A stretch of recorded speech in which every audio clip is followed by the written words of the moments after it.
Hello, hello, everybody. Hello, Jaded. Welcome in. We're going to be talking about some more LARP today. That's the wrong one. This one. Oh, now why is my screen not showing up? I had it working 2 seconds ago. There we go. I fixed it. And I have with me today my wonderful husband, Baron, which I think I go through his microphone occasionally. And yes, I found a map.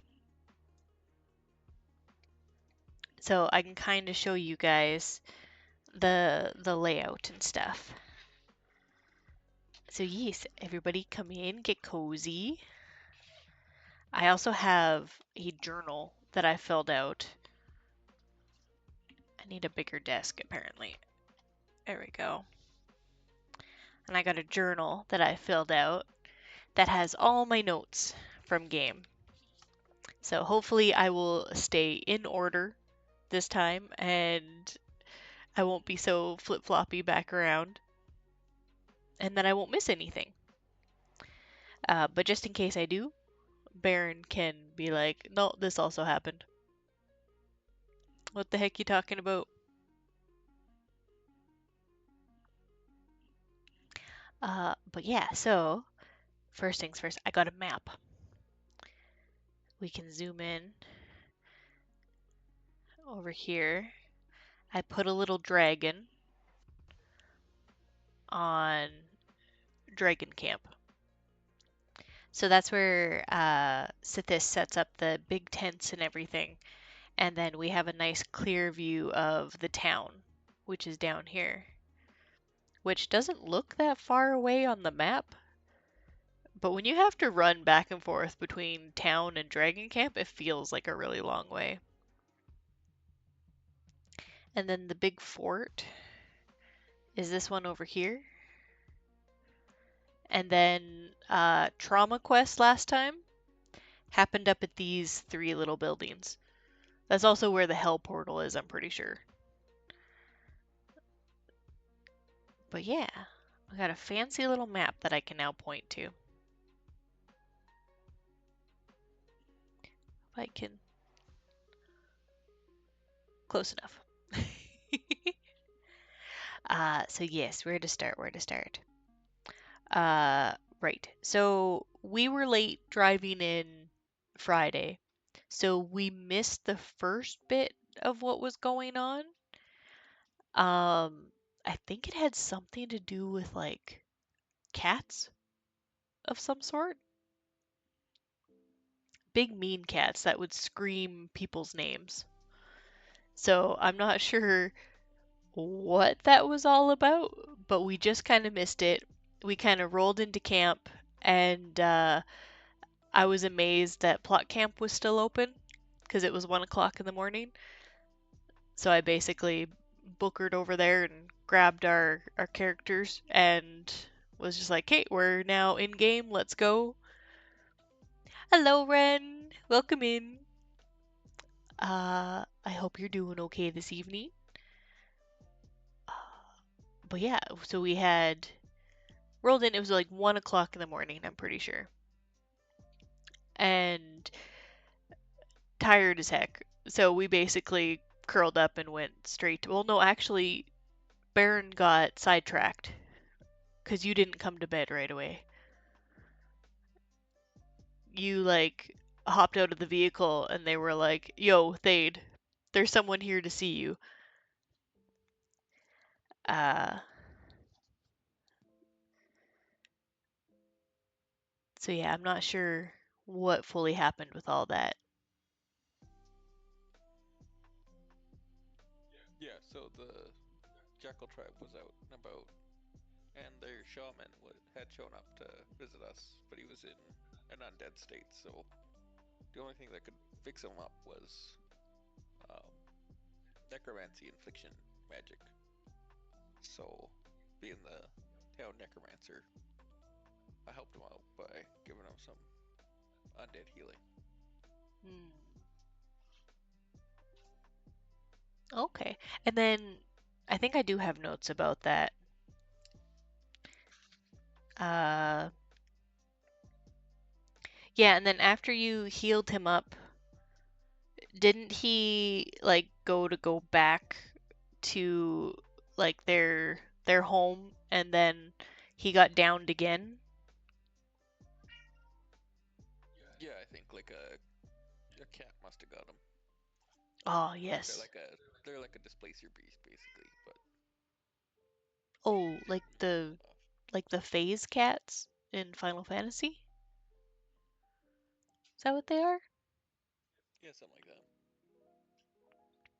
Oh, Jaden says hi. I'm not sure if you have my stream up or not. Oh, you do. You can see chat. Hello. Wah. Uh, so yeah, basically, I went straight to bed. But then the next morning,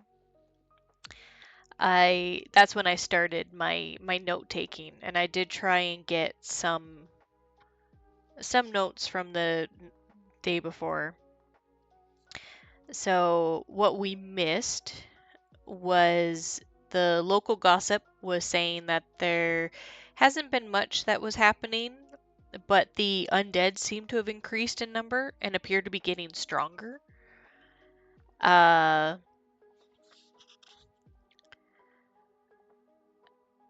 and yeah, they're thinking it's because it's starting to get close to All Hallows. And then the Jackal tribe is just being spread too thin to deal with all the undead that's popping up. Because normally they keep them in check, and then town just basically has to deal with all the demons and such. Uh, and then I met a new friend. They are from, is it Everglade? I think it is. I just have they're from the Glade, and I'm like, that's not right. So it's called Ebonglade. It's the Calgary Oh, Guildhouse. that's where Capricorn or Rice Ball is going this weekend. He's gonna go check it out. Cause yeah, the new adventurer Hallie is from there, and they were saying a whole bunch of really good things about it. So we're we're sending one of our own to go check it out and report back. Tell us if it's any good. So hopefully Riceball will have some info for me after this weekend. But yeah, so we met a new friend, and then the day started pretty quiet, I do believe, because I don't have very many notes. Because my very next notes are uh, the big ritual. So last time on LARP Adventures, we were talking about how we had to go get the orb of protection from the fingers, the big floating island in the sky that's like slowly crumbling. Well, this time around, Thade had been given a big ritual. The big necromancy guy came into town and was just like, hey, got a ritual for you. It's going to require everyone, basically. Because I think you needed 25 people to do this ritual. And there were like some like wonky stuff that they implemented where like non-ritual casters could help out as well because there's definitely not 25 ritual casters in town. Uh, and this ritual was basically going to interrupt whatever they're doing up on that floating island and cause a little mayhem and like explode it slightly. Uh, and I have all of the steps written down in just big detail because it was so chaotic. Because there were 5 circles, and this I can actually like draw a little bit. So there was a big circle in the, why is it yellow? Why have I done this to myself? So there was a circle in the center, and then for each of the cardinal points, there was a smaller one.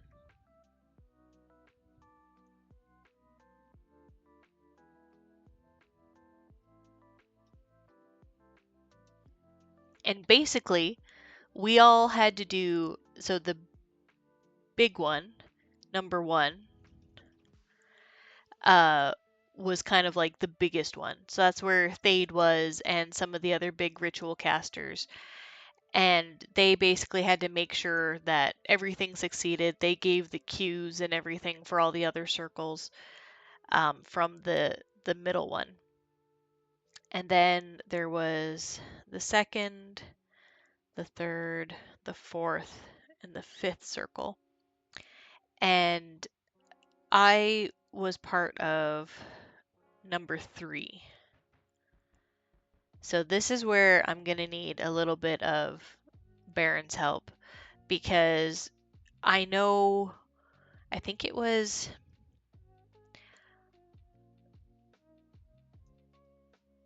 okay, we'll start at the beginning. Well, because this was a big ritual. And I basically just focused on getting my circle through. So I'm just like, what did everybody else have to do? Uh, so first circle was kind of the big one. They had to start it. Um, they had to give a whole bunch of catalysts to get this ritual kind of started. And once they started, we then had to lay out our circles. So each group, our 4 little groups, had to lay out our circles. And then each circle had a one person who was called an anchor, and then we had 4 people in the circle, and then like a little anchor.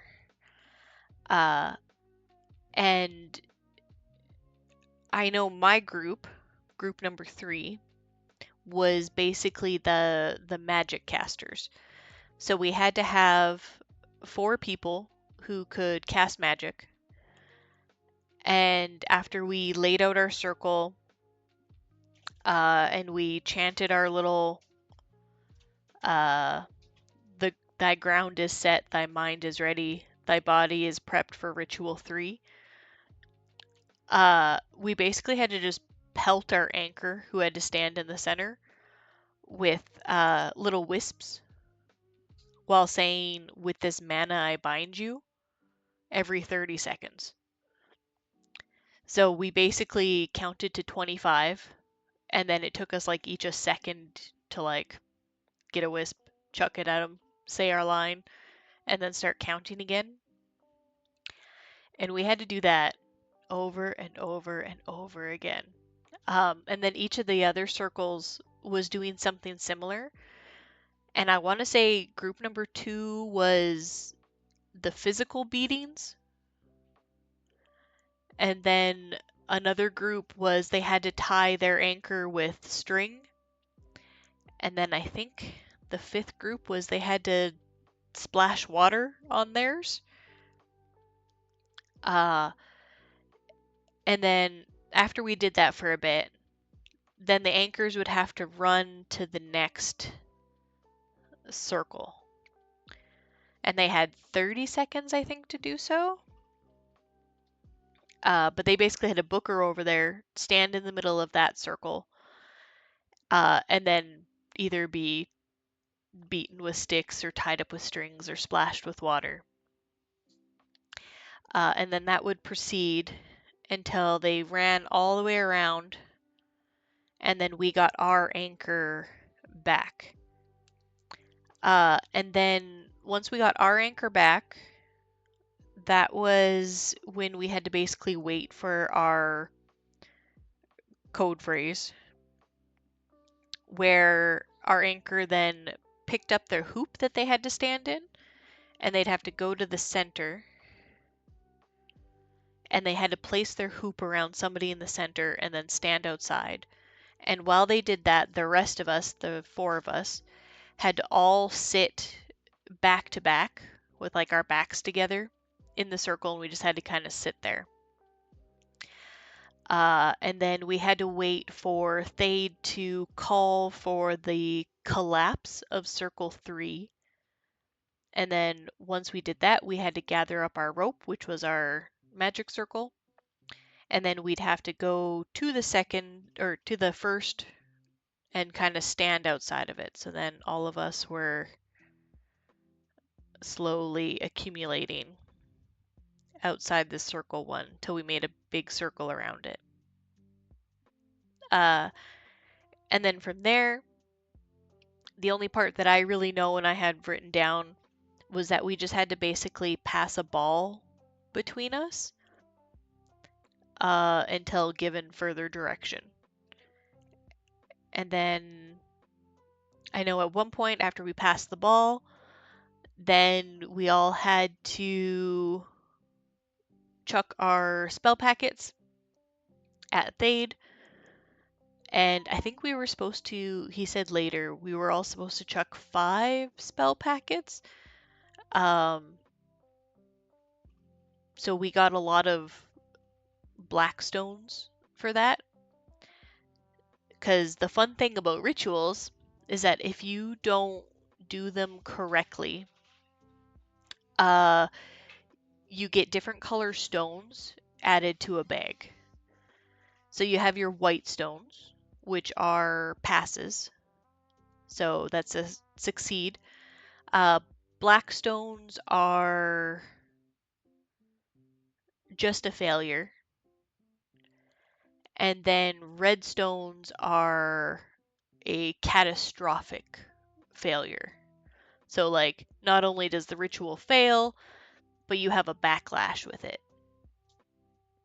Uh, and we had quite a few, I do believe, because we had some successes and then we had some successes with, I can't remember what they're called. Not backlashes. So they're called flaws. And Flaws. we got a flaw stone for basically everyone in the ritual that wasn't me. That was a lot of flaws. Uh, but yeah, so how it ended up shaking out was after the ritual was done and we had a whole bunch of black stones, and I guess it's every like 10 black stones is a red one, or it changes into a red one. No, it's worse than that. Oh, is it worse? It's for every 3 black stones that get added to a ritual, they turn into a red stone instead. Oh, we had a lot of red stones in there. Yeah, it was basically like the starter, like 3 blacks plus, um, I think it was like 6 whites, and then it was 23 yellows and like 13 reds. Wow, so that makes all of our polls way better. Because it started off with we had to get each of the anchors to pull for. Oh, is he really quiet? Hold on, let me boost you, Baron.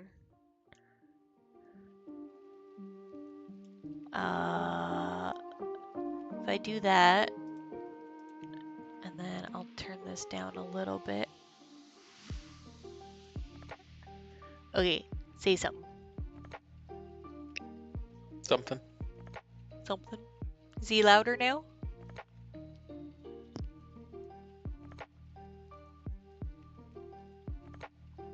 Oh, perfect. Uh, uh, right. So all the anchors had to pull one of these stones from a bag for each of the circles. So circle 2 started with theirs, and they pulled a success with a flaw, and their flaw was that they forgot who they were. Like, they could still use all of their abilities and weapons and stuff like that. They weren't hindered like that, but they just could not remember who they were. They were like, what's my name? What am I doing here? Who are you? So they succeeded, but they had a flaw. My group had a pure success, and I believe group 4 had a pure success as well. And then group 5 was a success with a flaw, and their flaw was that they were just terrified. Like, they felt like this ritual nearly failed, and they were just like, I'm not going near a ritual for like the next 24 hours. Like, this was too close a call. And then I think some of the battle magic for them as well was also like kind of affected. So if they had to like use magic in battle, they would be a little bit terrified to do so. But I do believe everybody in group 5 was like a weapon user. I don't think anybody used magic. So they were all just like, yeah, no, not gonna touch these wisp things. They're silly and crazy. Don't want anything to do with them. And then it was Thade's moment, and he had to pull for the first circle. And you just pulled once, right? But then you rolled twice for a flaw, I think it was. Because you pulled succeeded with a flaw. Yeah. So I pulled first success with flaw. We only had to roll once. Oh, okay. But everyone rolls their flaw, right? Yeah. Yeah, that's why all the flaws were different. But yes, your flaw was amazing because every single person, so all, how many? They were like 25 of us, all 25 of us in this circle, uh, took stamina damage. And like a fuck ton of stamina damage. And that basically meant every single one of us was drunk. And if we took any more stamina damage, we would be knocked unconscious. But yeah, we were all just basically drunk. For how long was it? It was gonna be a while until we went back to camp, and then Hallie splashed water on us, and then I think it was only like another like 10 or 5 minutes or something like that. But it was so funny watching everybody like pretend to stumble around and being like, wow, we did it! We're the greatest guys! Like, you guys are the best! Just stumbling around, trying to find our bags and our weapons and stuff. Oh, and then a detail I almost forgot. So the entire time we were doing this ritual, uh, we had posted, luckily, we had some more people posted around, just kind of hanging out in different areas. And I believe Riceball was one of them. Our good old Capricorn was hanging out and being a guard. And it's a real good thing that they did, because to my understanding, giant mosquitoes showed up and they were doing body damage, like straight to body damage. And the terrifying thing about that is if we take a body damage while we're doing this ritual, I'm pretty sure that knocks us out of the ritual. And if we get knocked out of the ritual, that means our circle could just fail. No. Right? No? Am I wrong on ritual logistics? If you take a body damage in a ritual that doesn't require it as a step, you just add a black stone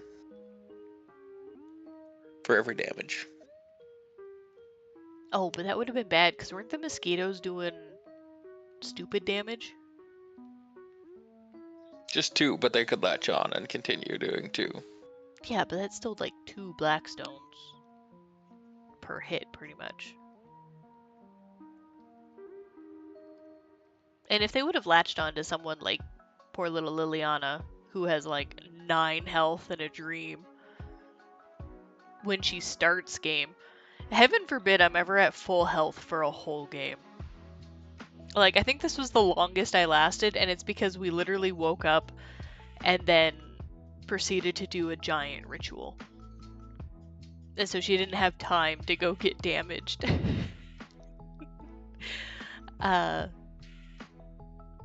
yeah. So that was terrifying to just see in the distance as you're standing in your little circle and you're like, oh no. Please don't let them touch me. And then that took a greater part of our morning, because then after that, after the big ritual, we all succeeded and we went back and we had some lunch. I have... oh! This is where... I'll zoom in on my little character that I made.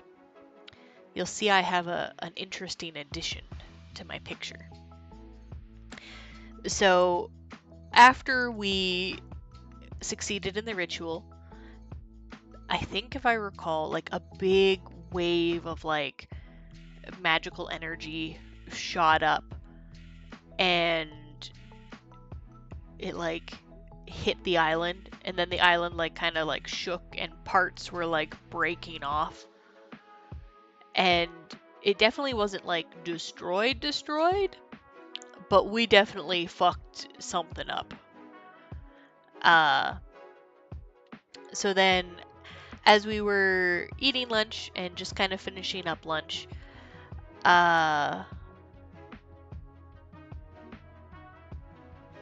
then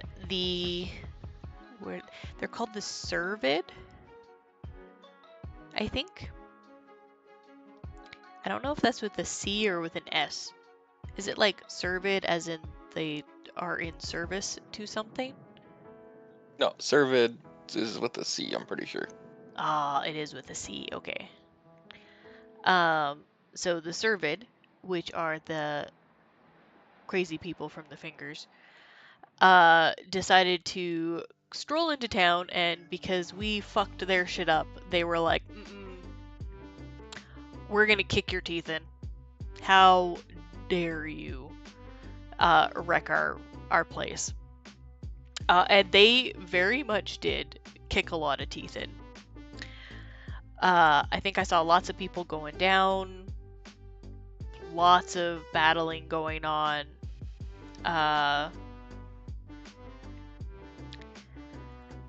And then I had come face to face with one of them, and they were kind of crying like gold tears, or at least that's what their makeup looked like. And I chucked a couple of spells at them, and it did absolutely nothing. And so I went, oh shit.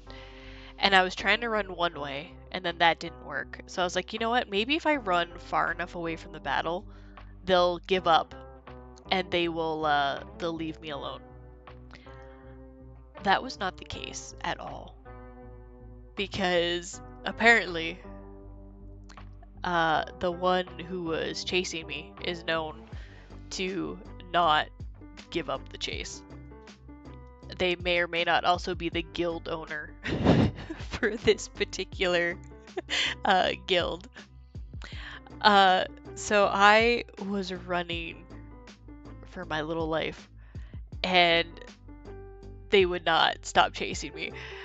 And then I went to go try and like double back around, and they managed to hit me with a snare. So then I got stuck, and I was like, oh, I'm like, I'm gonna die out in a field. So we were all fighting kind of just outside Dragon Camp here. I ran over here. That's where I ended up. Kind of maybe right there, maybe like closer to here. But yeah, I was kind of back around on the other side of the trees. And I was like, well, it's my time. I'm like, it's Jover. I'm gonna have my first death. Here we go. And then I proceeded to not die. Instead, they started calling an infection count. They were just like infecting 1, infecting 2, infecting 3, and I went, oh, this might be worse than death. Somebody help me.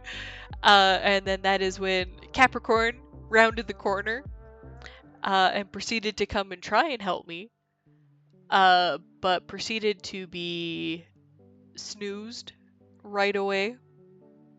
So unfortunately, he couldn't help me. I then proceeded to get infected. And at the time, it just felt like my head was gonna burst, and there was a big, like, welling of, like, magic. And then I was told that within the next hour, I needed to go to plot camp. And so I was like, oh, well, perfect. I'm like, in about an hour, I have to go to plot camp anyway to start my patrol, my NPC shift. And then so she was just like, yeah, and then when you get there, she's like, we'll have to draw a little gold tier on you. And so I was like, oh, I better actually do that, like, right away. So as soon as the battle ended, I went to plot camp, got my little golden tier put on, and then they were just like, yeah, so they were like, what was the highest level spell that you could cast? And I was like, oh, I can cast up to 4th level. I'm like, but I have read and write advanced because I plan on getting 5th level soon. And they were like, perfect. They're like, you can now cast a 5th level spell. And so I was like, ooh. Like, I get strong magics. So I was like, sweet deal. And then they made me basically confirm. They were like, okay. They're like, just to confirm, they're like, are you okay with this role playing that you're gonna have to do? And with funky plot that could end with your character dying or retiring. So I was like, you know what? Deal. So basically, I am on a weird path right now, and I have no idea where it's going. But I figured, I'm like, I now have a little golden tier, and I can cast higher magic. And if I do cast higher magic, I'm supposed to get there's a term for it, like a megalomaniac kind of moment, where I'm supposed to be like, oh yeah, like I'm the best and I'm so powerful and I need more. I need to do so much more. I gotta have more magic. I gotta be stronger. I need more of this magic. I gotta be the best. So to kind of like start it off, I wandered back up and I was like, Thade, I have a need to learn 5th level spells. As I'm sitting there crying like golden tears, and he's like, that's suspicious. So he took me off, checked me out, and couldn't tell anything because the magic all around me was all over the place. Oh, no worries, Jaden. Enjoy your shower, and then we'll be here probably when you get back. Uh, but yeah, so he checked me out, couldn't find anything because everything was being weird. So he was like, "Nah, I'll just keep an eye on this one." Uh, and then that was kind of when I learned as well that while the Servid were there, they opened up a big ol' gate to hell. Actually, this one I'll do a. Where's my fancy things? Here. And then we'll do purple because it's undead stuff.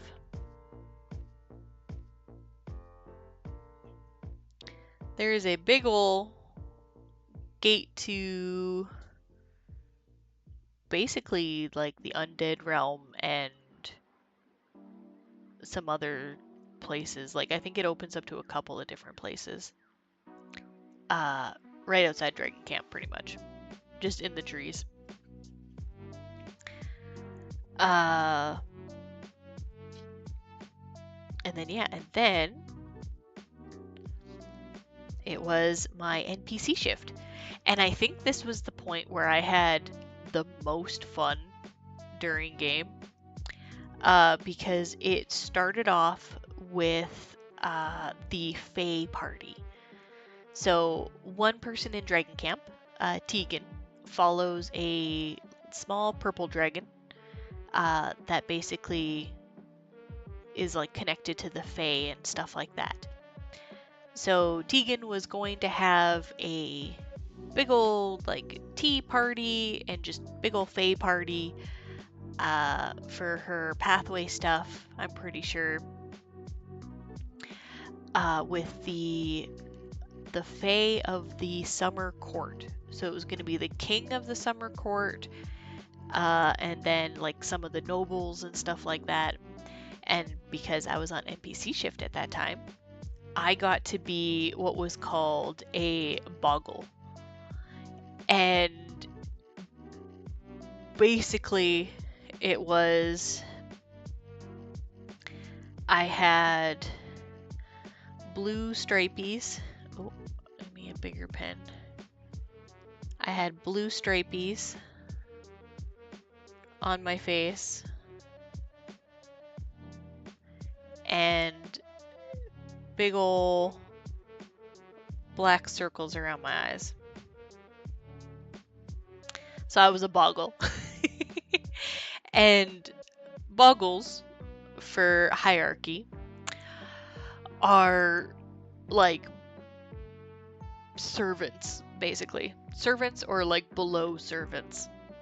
Uh, we are basically tolerated. We shouldn't have really have been at the party, but we kind of came along just in case like they needed us to like fan them or like fetch them a sandwich. Uh, so I was Boggle 1, and then we had Boggle 3, and the big joke was that we don't talk about Boggle 2. Nobody talks about Boggle 2. And we had managed to, on the way to the Fae party, gather up some gold and some gems. And we wanted cooler stuff. And so we were going to be making some trades. But if we were caught making trades and stuff like that, we would probably get in trouble, or the higher ups would take our treasures. So we had to be on the down low about it. So I proceeded to spend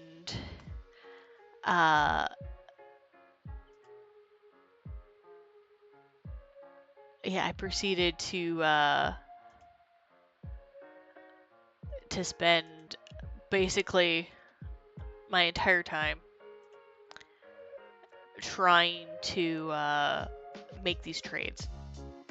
But I slowly learned that everybody who came to this Fae party did not bring anything of value with them,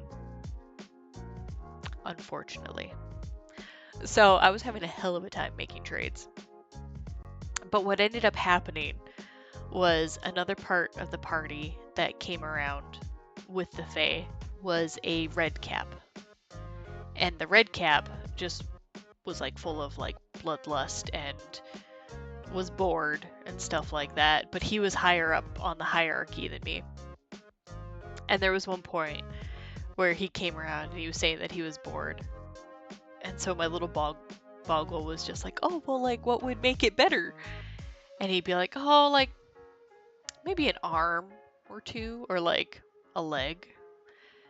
And my little boggle was like, well, I only have 2 arms and 2 legs. And he was like, that'll do. And he proceeded to cut off my one arm. So I then had to walk around as a little one-armed boggle for a bit. And then Tegan started putting together a balloon game where you would tie balloons to your ankles, and then you would have to stomp on other people's balloons without getting yours stomped on. And somehow my little boggle got roped into doing this. And they were like, oh, heck yeah, like, I'm gonna play games, it's gonna be awesome. But then the king of the summer court noticed that I was in there, and he was like, who let the boggle into the game? And then he was just like, you better win. Like, Boggle, if you're in there, if you don't win, like, you're gonna be in a lot of trouble. And so little Boggle 1 was like, oh shit. I better play my best. So I proceeded to run around trying to stomp on people's balloons, and I couldn't get anyone. But I was able to keep mine away from people for quite a while, so I was pretty stoked. I was like, maybe I can just get a like one-on-one at the very end, and then maybe like the punishment won't be so bad. No, that didn't happen. I was trying to get somebody as they were pushing me away with their big strength, and somebody else came up and popped my balloon from behind, so I was like,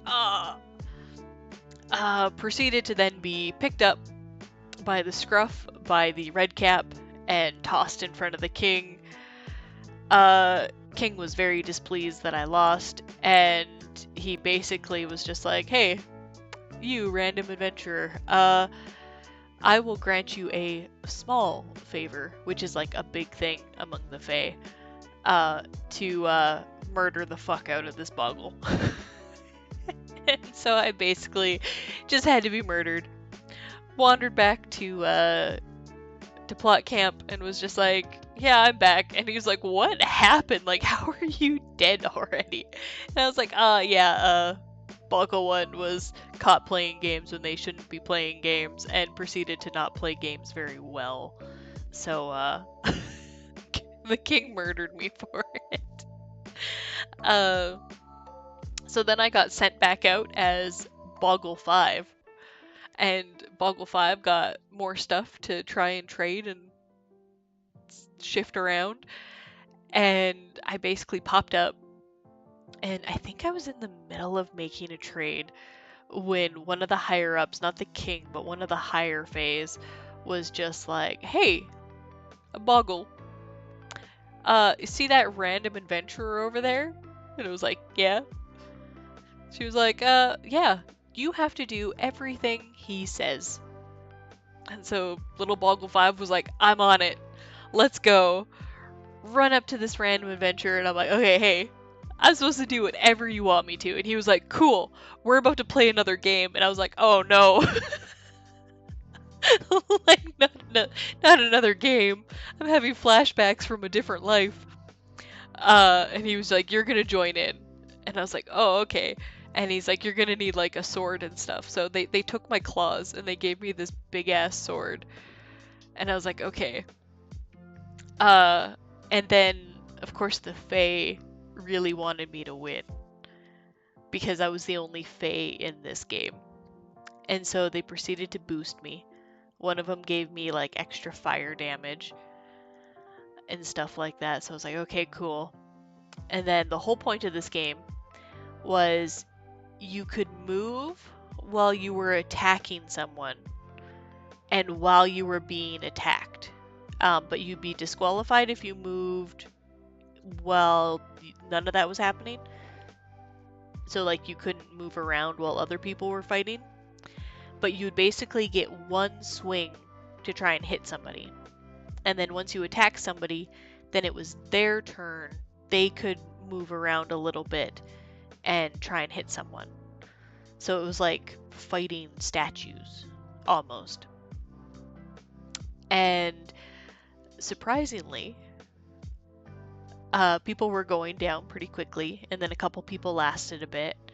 But there was one point where I ended up being really far away from everyone. And I'm like, oh, I'd have to make like a couple of steps to get up, and I can only make like a step at a time. Uh, and then yeah, then the red cap came around while nobody was looking, and like shoved me forward. So I went up like 5 feet. Uh, and then it came down between me and our one gargling of Dragon Camp, and somehow I blocked their hit. I don't know how I did it. Like, both me and Boggle5 were like, holy fuck, like, we actually did it. We actually, like, successfully blocked an attack. And then I ended up actually getting them. And I was like, oh my gosh, Boggle5 won! So, Boggle5 was ecstatic. And they got treasures for winning. And then was proceeded to be told immediately by the higher up that told me I had to do whatever this guy told me to, that I had to give all my stuff to this random Ajanti. So I was like, oh, okay. The shinies were nice while they lasted. And then the funniest part of this whole tea party was that Tegan managed to rope both Sithis and Gerald. So, like, two guys that were like, well, Gerald maybe might have been like, yeah, fine, I'll do it to, like, anyone. But only for Tegan would Sithis basically dote on a king that he doesn't know or care about. So yeah, basically Sithis was off to the side, just holding and, like, refilling juice for this king. And then Gerald was a human footstool for the entire Fae party. He just laid on the ground, and the king just rested his feet up on him. And it was so funny.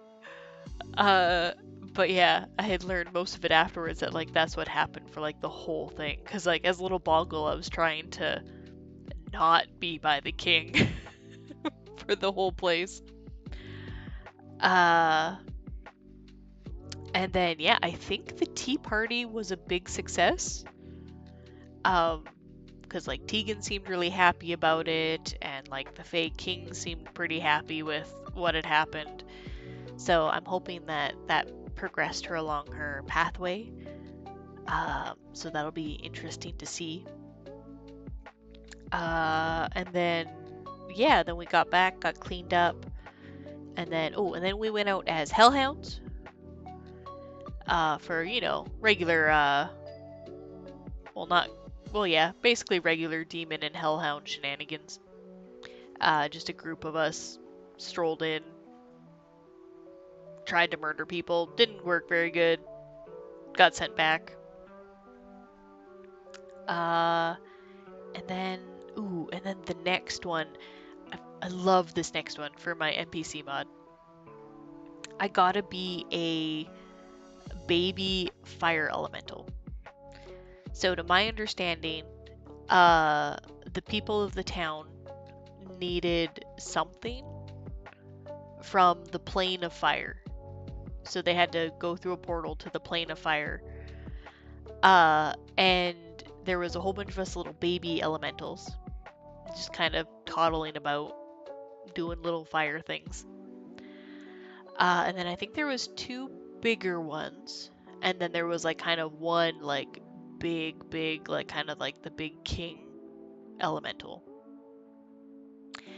And when they came in, they were supposed to distract us. And basically, as a little elemental, I was told if anybody has something flammable, or if they are flammable, we chase after them.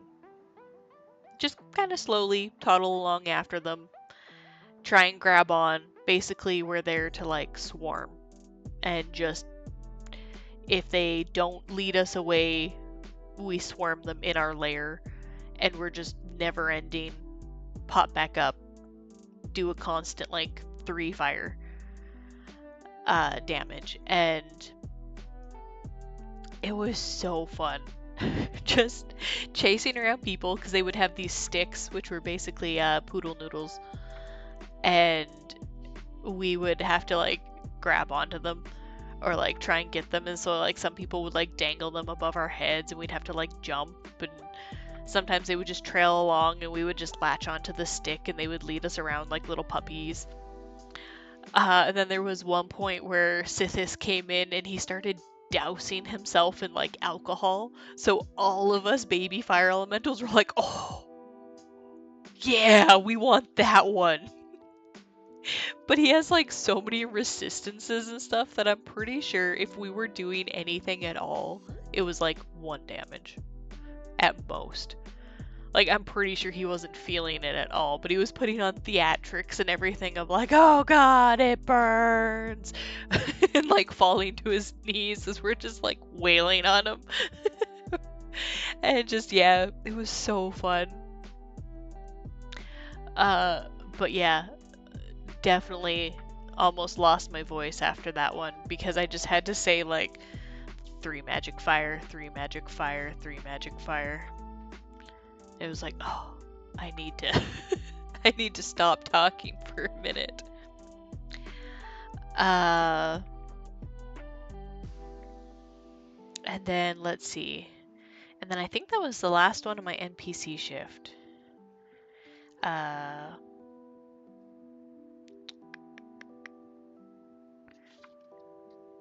and then I got more notes on my golden tier stuff. Oh yeah, so I got back from my patrol, and we were hanging about for a bit. Tegan let me learn a 5th level spell out of her book, so I was pretty stoked about that. And then I forget who exactly it was, which, if Baron is still with me. Oh yeah, he's still with What's up? me. The lady who... Is it the same lady who took Andric on a date, or were they technically 2 different NPCs? For which? The one that did... Well, she took Andric on a date, and then when she came back, she was visibly undead, and then proceeded to do the Gerald Sithis ritual. Technically, those are 2 different individuals. Oh, okay. I wasn't too sure, because they were played by the same person. Yeah, the first one that took Andric on a date was the rogue angel of the god of magic. Oh. And then the one that came to help us do the ritual is called the Bastion. And she was, I think, originally from the Fingers, but escaped it. Oh, okay. And is she normally undead? Or... No, we learned later that that was because she was trying to pretend to be the Archmagus. Oh. Okay. Because, yeah, she showed up, and I guess Sithis had been wanting to get the shield of anti-magic that was basically ritual bound to Gerald. And so they were wondering how they could like get it off of him and onto Sithis. And so she showed up and she was like, "Oh, I got a ritual for you guys. Like, don't worry." And that was got to be the funniest ritual I have ever heard of.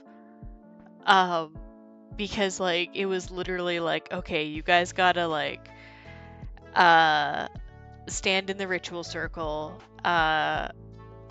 Gerald started with like having a whole bunch of hoops on, and then he would have to like basically drop them off like one at a time while saying certain things. So it was like shield of anti-magic 3 times, and then he'd have to drop a ring, and then he'd have to say I dismiss you 3 times and then drop a ring.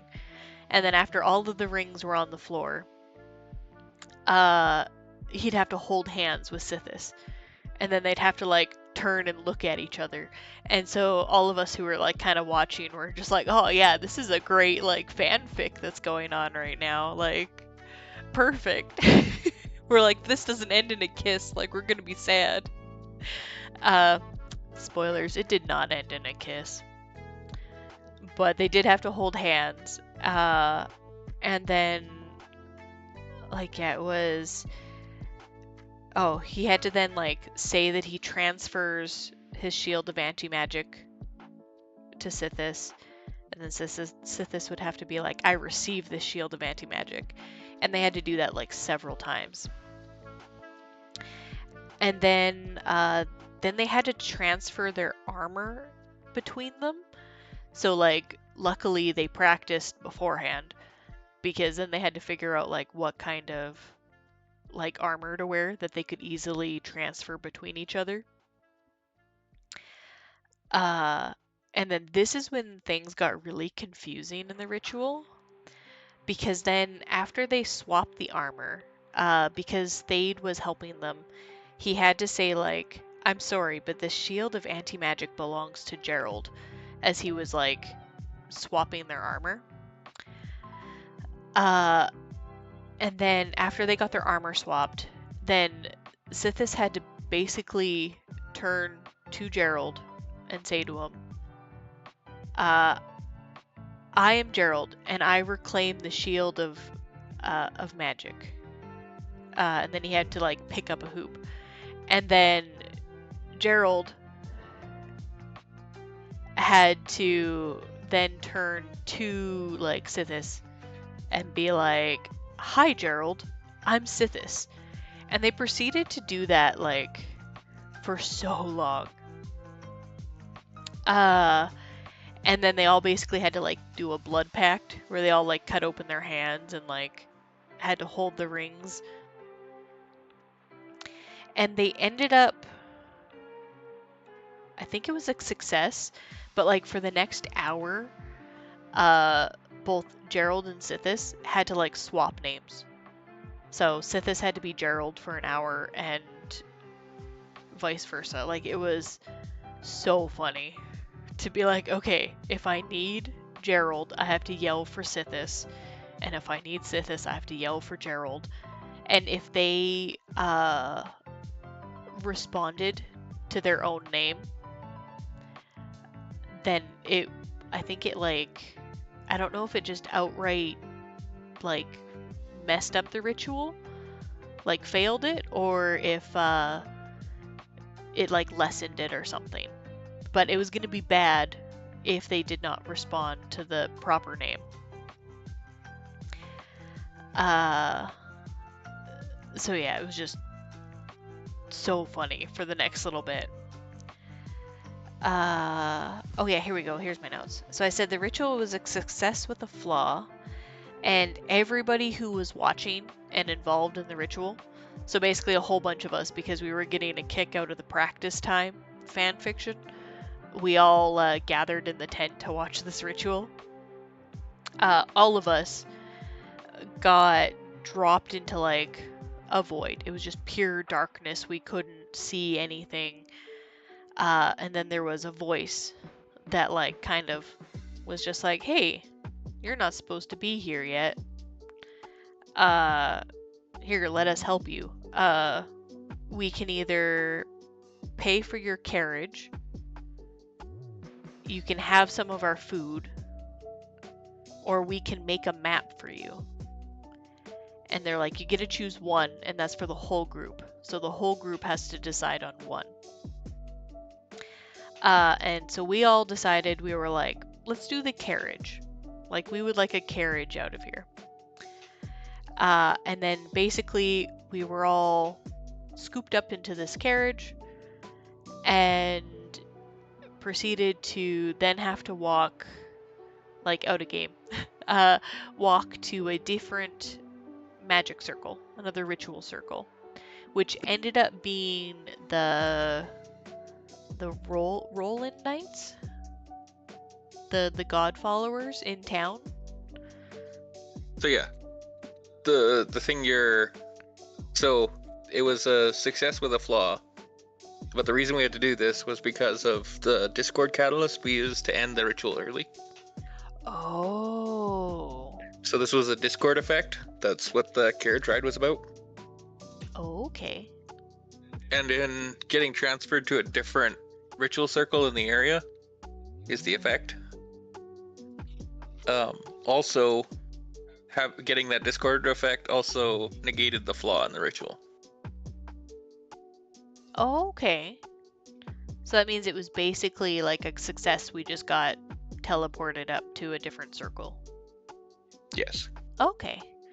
I do know that we caused a bit of chaos popping up in this other circle, because I guess anybody who had something that was like organic / like edible, so like there was a goat, and then somebody had a keg of wine, and then when we popped up in the magic circle at the Roland Knights, they had a little tentacle mushroom, and all of those basically got eaten question mark, and replaced with a life berry, which I'm still not quite sure what a life berry is.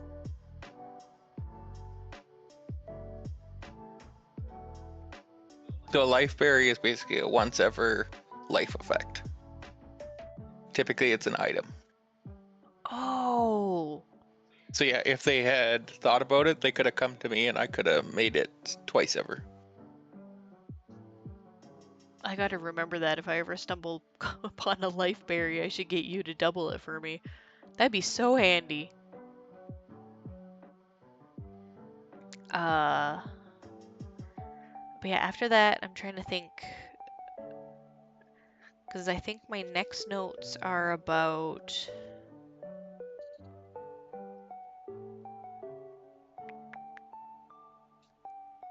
My next notes are the ones that I wrote in the dark. um, so yeah, after that ritual, I think it was around supper time-ish, if I recall. And it started to get like a little bit dark out, but still pretty light. And then that's when a walking... Is it a walking graveyard or a graveyard that walks? Walking graveyard. A walking graveyard started strolling through town. And man, did that drain everybody's magics and supplies and stuff like that. That was my moment to have my first power crazy moment, and it was very short-lived, because I proceeded to cast my 5th level spell. I hit a skeleton, so proud of myself. Before I could even say anything, I was promptly struck down by another skeleton. And I was like, well, I was like, that didn't last very long. So yeah, basically, I watched so many people get their teeth kicked in by this walking graveyard.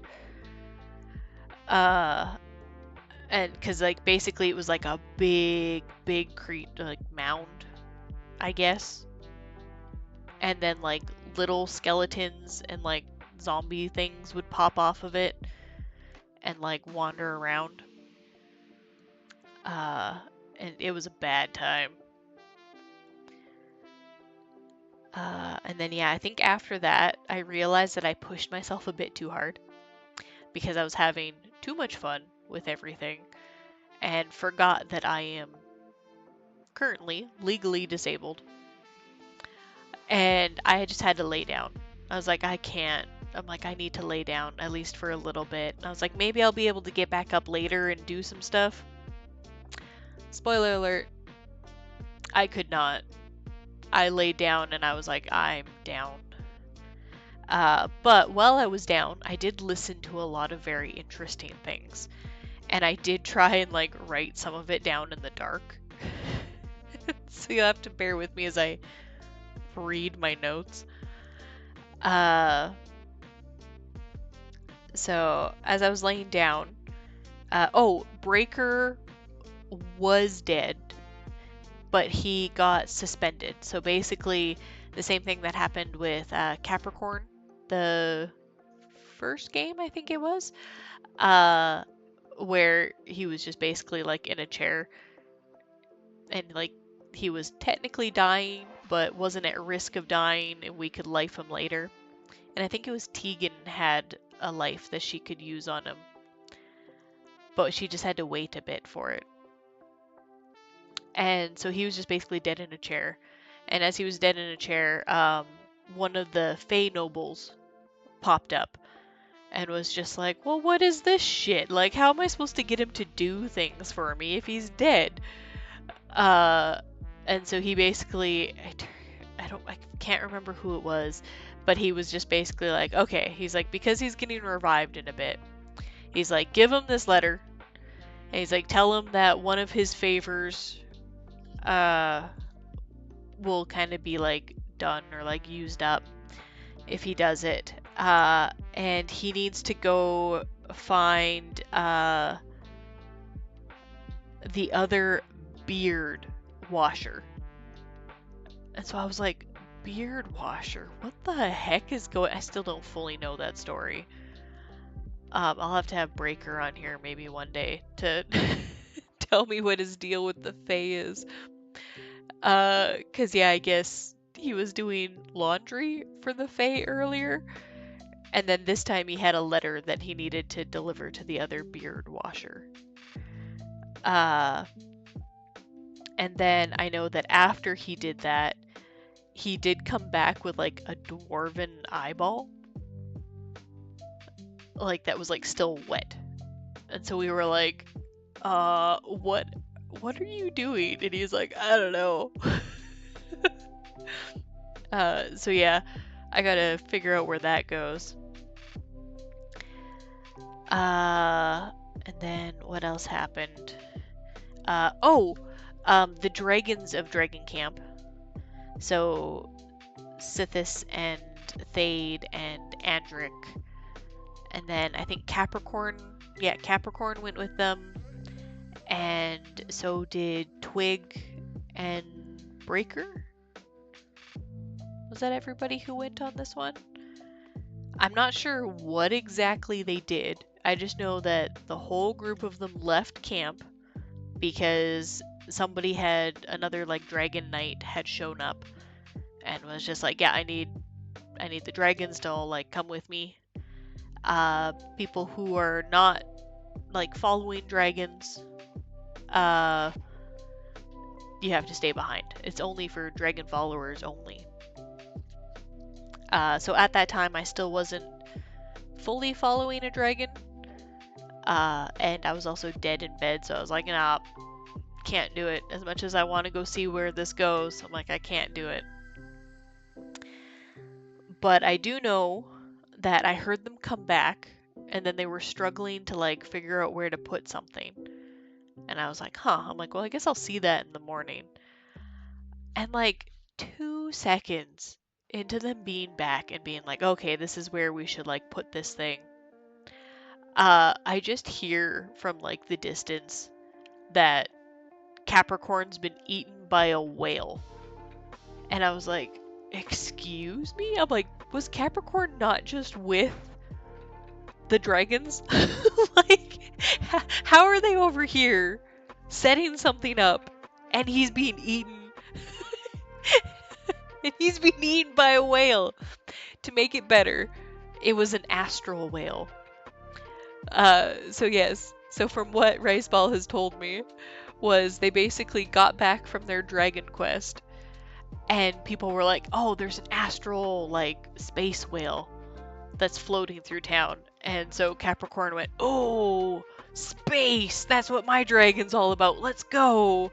And he ran off to go see this whale, and then promptly got eaten by the whale. And I guess it wasn't like painful or anything unless you like attacked it on the inside, and it was just going around like eating random people. Uh, but yeah, so I just heard tales of this space whale. But I'll forever just remember that. Just the, yeah, Dragon Quest is over. They're all back now, and then just, Capricorn's been eaten by a whale. What do you mean he's been eaten by a whale? He like just got back. Totally fine inside it, yeah. So it was a very pleasant time, unless you tried to like stab it, because I think the one of the Ajanti tried to hit it, and it like crushed him a little bit. So if you get eaten by a space whale, just remember, don't stab its insides. You'll be just fine. Uh, and then yeah, I think after it ate either like a certain amount of people or it ate a specific person, it proceeded to throw everybody up, and then it promptly disappeared. Uh, and then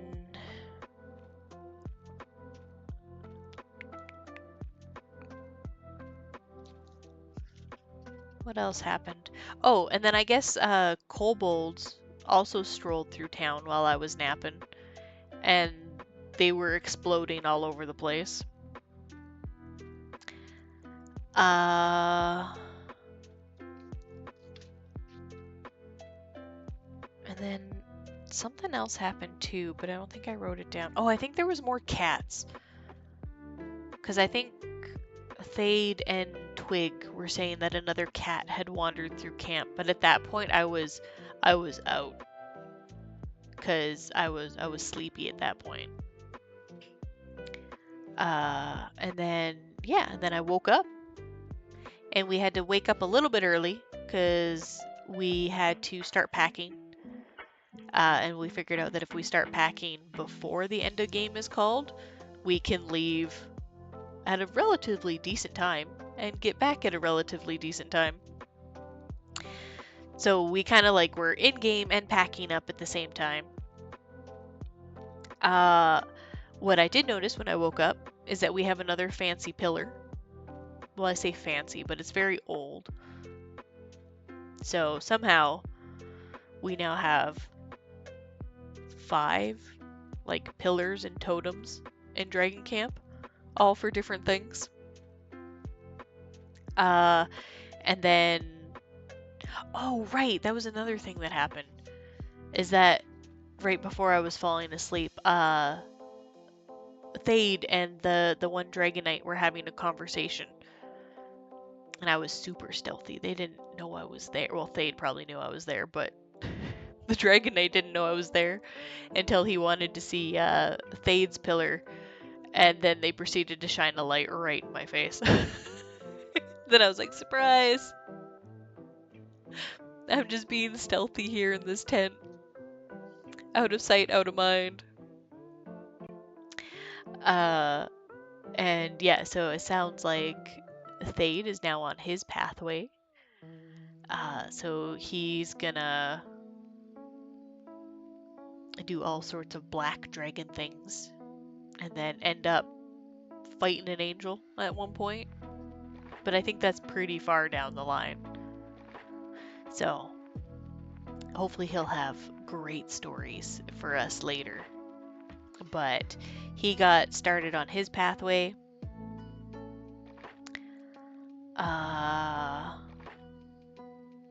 then, oh, and then I also learned that Sithis has a new kind of slightly like cursed magic item, because I guess it's a tombstone. I'm going to assume he got that on Dragon Quest. I don't actually know because nobody will tell me what happened on Dragon Quest. It's like Fight Club. You can know it exists, but you don't talk about it. It's a secret. So, maybe one day I'll learn what happened on Dragon Quest, but as it stands, I got no idea what happened on Dragon Quest. Just that they brought back a pillar, and then, yes, this has a tombstone. And I guess what it does is it gives a requiem to whoever has it. And requiem, basically, if you die, you pop back up in your magic circle. And you don't take a death. But while this is happening, because it is linked to Sithis, Sithis cannot be lifed during this time. So if he gives it to like me and I die and I go through the requiem, for the whole time that this thing is active, he can't be lifed. So he cannot go down. Or if he does go down, we need frick, I even said it earlier. A suspend. We need to suspend him until we can life him. But yeah, basically he's shit out of luck if he dies while this thing is active. And then we were all kind of summoned. And this was the kind of the last thing that we did for game. And it was, or I guess, yeah, no, it was the last thing.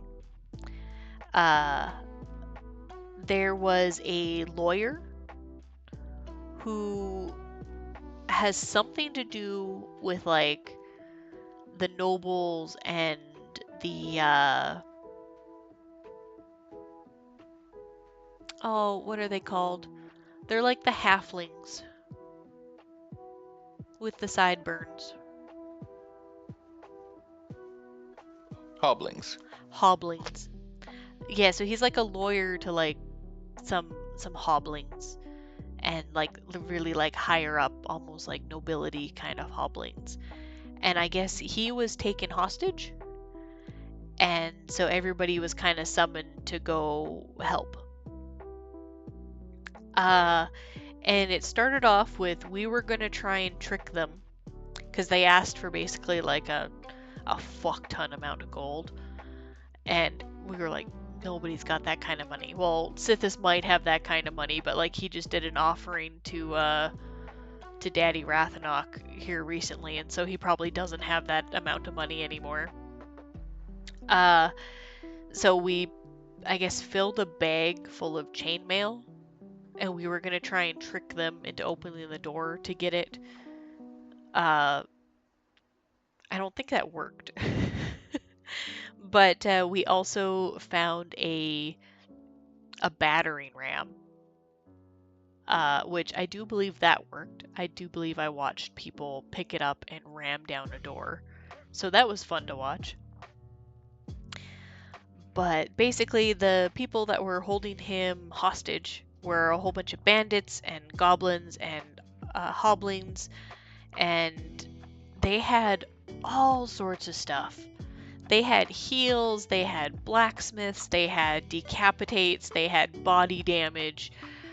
Baron is terrifying as a bandit because he literally like ran past me a couple of times and then would like disappear into the fray, and then there would just be people dead, and I'm like, I really hope he doesn't come back around and stab me in the back. Like, I got enough troubles with people in front of me. And yeah, no, it was insane. Like the amount of stuff that was happening. And I was so confused because there was one point where we had gotten the lawyer back, but then we were just kind of like still fighting and hanging out there. And I'm like, wouldn't we like get this lawyer and like take him back to town at least out of the fray? And nobody did. So I was like, I don't know what's going on here, but lots of death was happening. There was one point where I saw that Breaker had gone down, and I was like, oh, I can get him. I'm like, nobody's paying attention, so I ran over, and thematically, I ran over, I grabbed him by his ankles, and I drug him over to some healers, and I was just like, there's lots of blood everywhere, like, we gotta bring him back. I don't know what he's at just at the moment. And then we kind of like look down at him, and we realize that there was so much blood everywhere because his head was missing. And so we were like, huh. Found the cause of the bleeding. Do we have anything to fix that? And then they were able to life him, luckily. But yeah, it was so bad. And then I think there was a point no, I think it was slightly before that in that fight where I had taken a bit of body damage before, and then I think I was trying to pick up Breaker again because I think he had gone down to something, and I was trying to pick him up and take him somewhere, and then I got hit with like 30 acid, and me and my little like 9 health, which at the time, oh that's right, I got boosted because I officially joined Dragon Camp. I signed paperwork and everything. But I signed my little life away to Dragon Camp, and then they gave me toughness of the firstborn. But it basically gave me 30 extra health.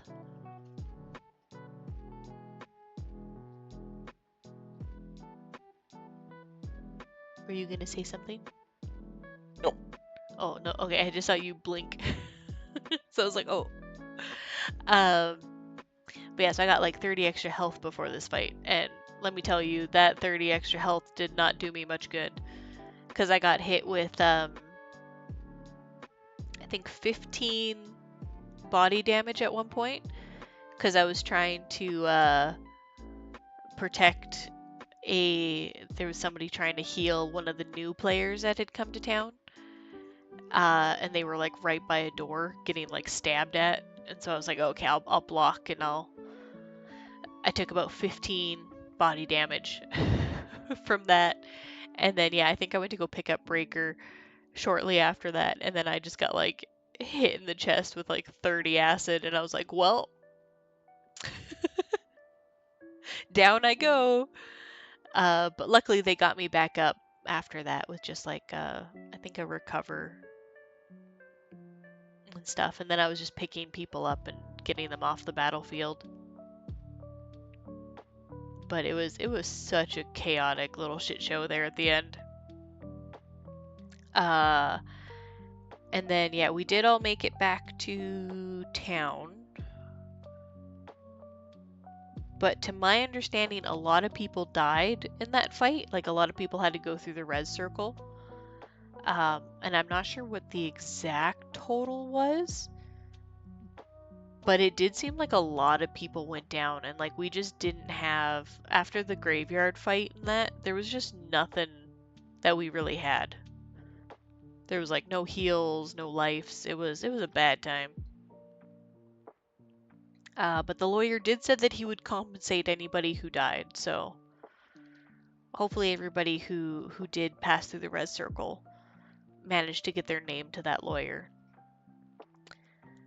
And then yeah, I think that was the end of game. I think after that we just were packing up and plot after game was called, like thanked everybody, and that was the first time I sat in on the little end, like, hey, good game, everybody. Thanks for coming out, and thanks for all this. And Baron got thanked because the big ritual at the beginning basically freed up plot for like a couple hours. So they were super stoked about that. And then they were super stoked about the Fae party because that also tied up like all of town and kept everybody busy for like a couple hours. And so yeah, it was a great time. Uh, but yeah, so next game is going to be interesting because next game is going to be All Hallows. And so from my understanding, that's going to be a real big fighty time. Lots of undead. It's going to be a bad time. But I'm also going to learn more about my little golden teardrops. From what she understands, she might have come down with a case of the Pax, which she's not sure what that is, but Capricorn makes it sound like a bad time. But she's feeling great. Liliana's doing good. She's like, I feel more powerful. I might actually be able to like do things. Like, it's a great time.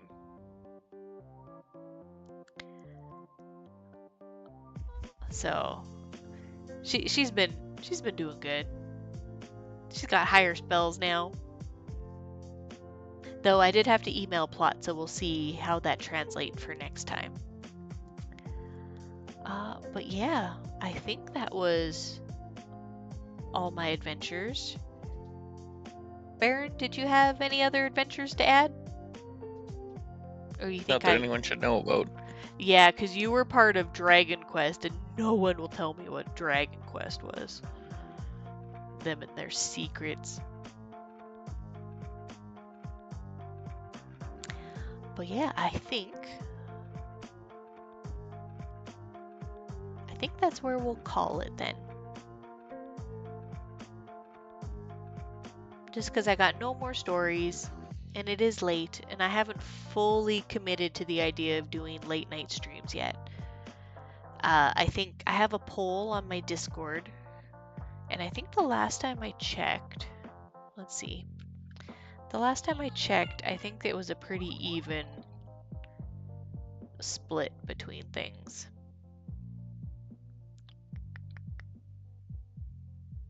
Yeah, we got, so far, the votes are as follows. I have 2 for earlier in the day, 1 for keep it the same, 2 for later, and 2 for I refuse to answer.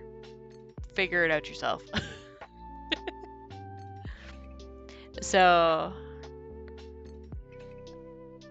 far it's looking like I'm gonna change up my times. I'm just not sure if I'm gonna do it earlier or later. So we'll see how that goes. But for now, I think I'll keep it the same. I want to play games tomorrow. I don't know which game I want to play yet, but I'm going to play something tomorrow. So it should be at my regular time, which is noon for me. And I think it's like, I know for Jaded and Lost, it's like 2 in the afternoon. Because they're in the future. But yeah, so it should be around then. We'll play some sort of game. Maybe I'll play more Pokemon Fusion. I haven't played that in a bit. And I was having lots of fun with that. So we'll go see, we'll make some more Pokemon Fusions, I think. Yeah. Thank you all for coming. I'm gonna figure out, I can stream. I'm a good streamer. There we go. I figured out how to get me back onto the bye-bye screen. I hope you guys all have a good night. I hope you enjoyed the LARP stories this time around. Not too many, because I died for a good part of it, and we were late coming in. And yeah.